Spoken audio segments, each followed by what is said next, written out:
That was it. You asked me if I was afraid to return to the moon, and I said that I was. The idea that I had gained something precious, only to lose it so quickly. That frightened me. But I'm not afraid anymore. Besides, this time, we're traveling together.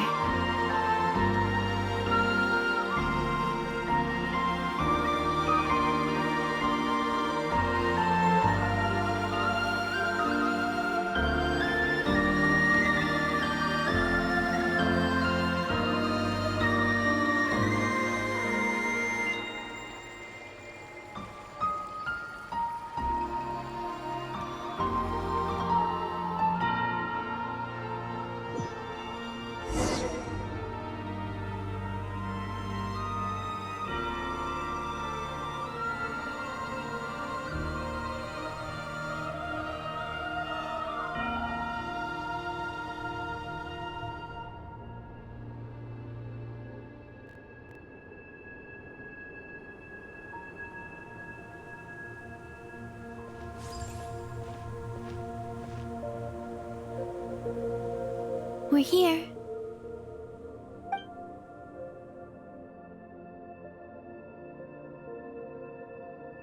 Over there.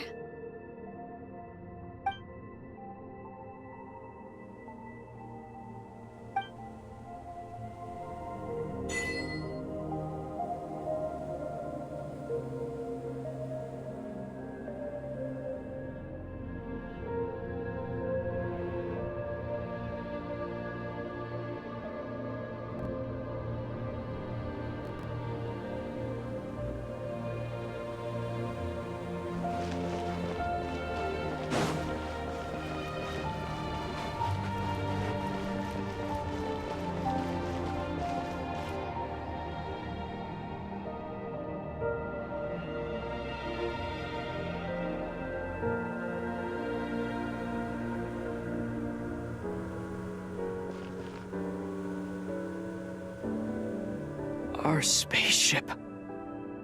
It's huge. I suppose that the moon is the only place one could hide it. It'll be all right.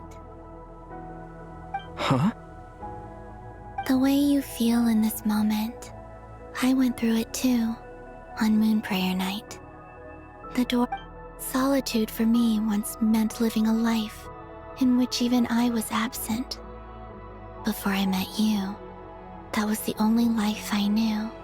But that night, solitude meant throwing away the life I had gained after meeting all of you. Colombina.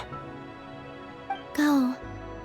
Retrieve the part of your life that was once lost. Trust me, you will lose nothing by doing so. Look, Teyvat is right there. All of our friends are down there, waiting for us. You're right. Thanks, Colombina.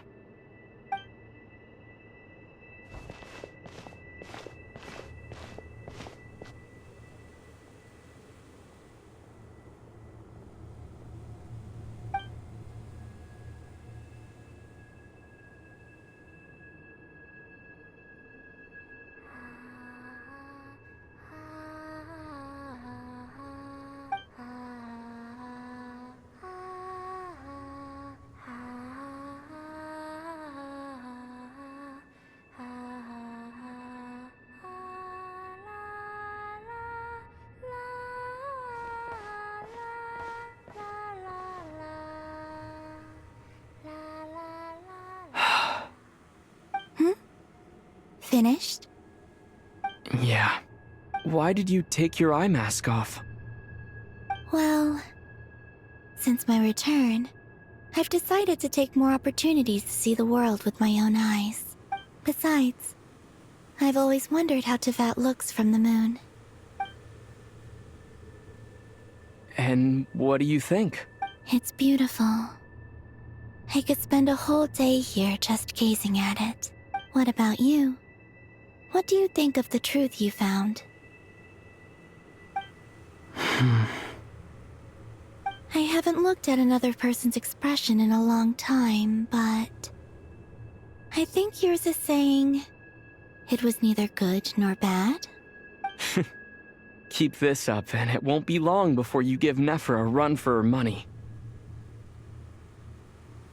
Oh, I don't think that's going to happen. I'm much more used to sensing what's going on around. I read the spaceship's flight logs.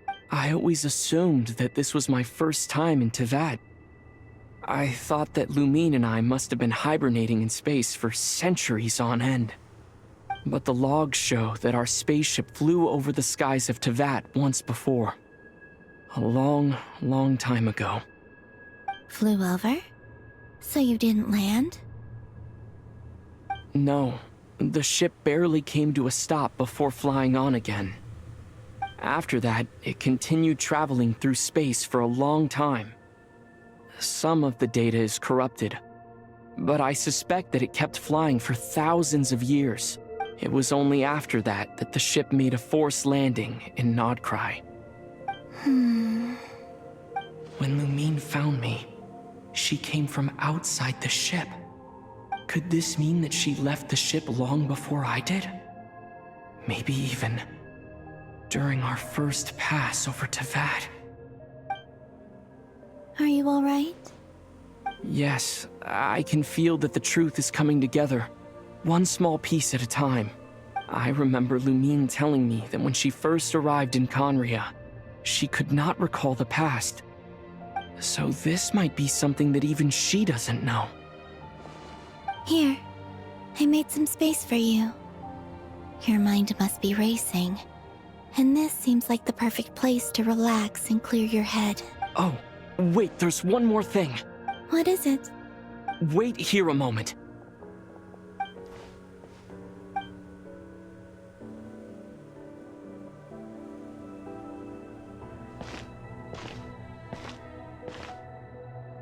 Hey, Colombina.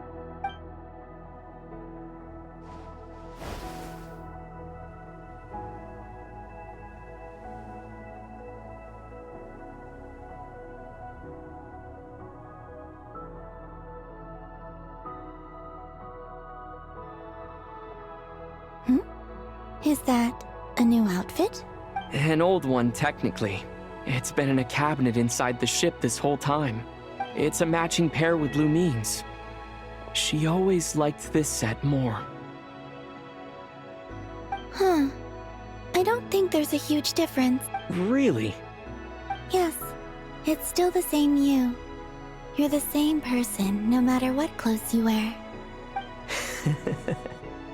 Only Colombina would make an observation like that. Traveler, do you consider Teyvat your home? Home is wherever Lumine is. But then after all the time I've spent here, and everything I've been through, yes, I'd say it's my home. Would you change your answer if Teyvat changed appearance? I mean, if the truth about Teyvat turned out to be different than what you thought. I don't know, but I don't think so. The truth is not what matters most to me about Teyvat. When I was first born, I longed for a home.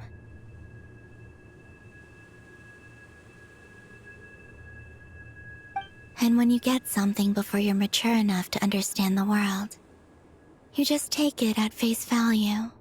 I thought that a home was a transaction. You give me what I want, but you and your friends taught me what a true home should look like. You never asked for anything, yet you gave so generously to me. That's because your friendship matters to us. It was worth it. In the past, I thought that my birth in Nodcry must have been a mistake. But after journeying to the distant past where the story began, I realized that it was I who chose Nodcry to be my future home. Now, I am glad that I made that choice. I'm sure your friends are just as glad. In fact, I intend to make the same choice today as I did back then. What do you mean? Well, I've given the Eternal Moon's Marrow to Lauma, and the Iridescent Moon's Marrow to Arlecchino. And now, I shall return my Kuvagi to Nodcry again. Wait, but what about your body? Hmm? Oh, are you worried that I'll disappear again? I won't. Not this time. The frost moon has now entered the fall sky, and I am the Trilune goddess. I am only returning to not cry the part of me that it needs. I am giving what I... Oh, and I have something for you, too. For me? Yes. Come closer.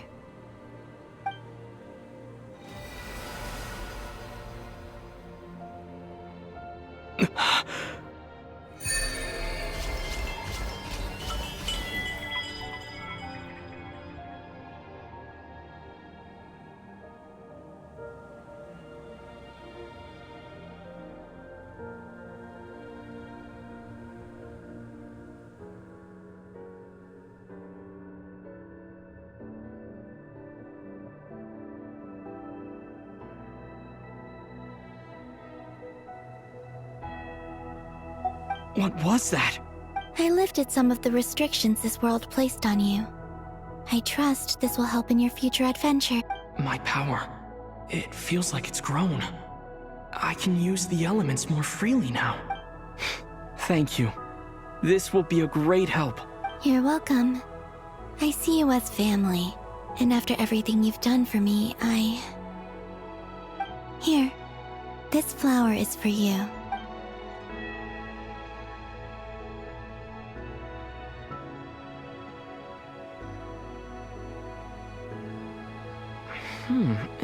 Isn't this a moon prayer blossom?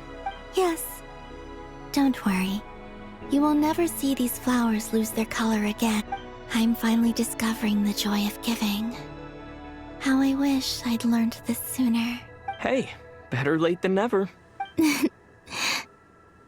What are you thinking about now? Why don't you take a guess? You get... one shot. I don't think I'll get it in one guess. But I'm sure it's a happy thought. That's kind of a sneaky answer. I can't say you got it wrong. Down into that. The moon seems so far away. I felt it might always lie beyond my reach. But on the moon, everything feels so close by. The haze that once enshrouded the skies has finally been dispersed.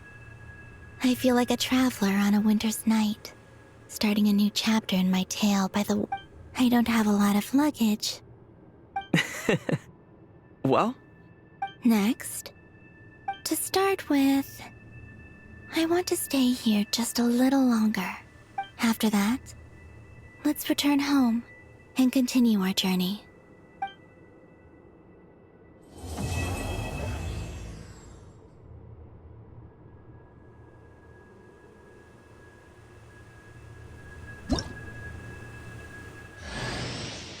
These clothes bring back so many memories.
The journey goes on, for you and for me.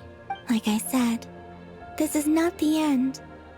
I don't believe there has to be an ending. Oh, is that your next destination? Most people would probably tell you to pack some warm clothes. But I experience things differently than most people, so I can't know how cold it is. In fact, it is home to quite a wondrous heat source. I think they call it Kreshnik's torch. Every city in Snezhnaya is built around one of those. I sensed the energy it gave off as I was passing by on a railway train. It felt grand and distant. I also recommend the Korolievsky troupe in Snezhnograd. They give performances quite regularly, and entry was free for harbingers. I liked them a lot. Ice cold and sharp. Crystal clear in some ways, yet profoundly unfathomable in others. Like the thick layer of ice on top of a frozen lake. That's just the impression that Tsaritsa gives me. I was never able to glimpse what true... In fact, I don't think the people of Snezhnaya even know what kind of power their god wields. Maybe that's because the Tsaritsa herself has never acknowledged, nor accepted that power. There's Regrator, the Rooster, and the Jester. Between them, they control a lot of what happens in Snezhnaya. But I could never wrap my head around how exactly power is split between them. I just know they are each responsible for many specific domains. I noticed that the Rooster and Regrator often appeared to get along on the surface, while working against each other in secret. But I wasn't particularly interested, so I tended to keep my distance. Once things settle down in Notcry, I'd like to explore the world beyond Snezhnaya. You've told me so many stories about the other places you've been to, and all the friends you've made there. I'm curious. It would also help me learn more about the journey that has made you into the person you are today. Okay. As you continue on your journey, don't forget to gaze up at the moon once in a while. It is, after all, no longer an illusion. It shall cast down its true moonlight, connecting us in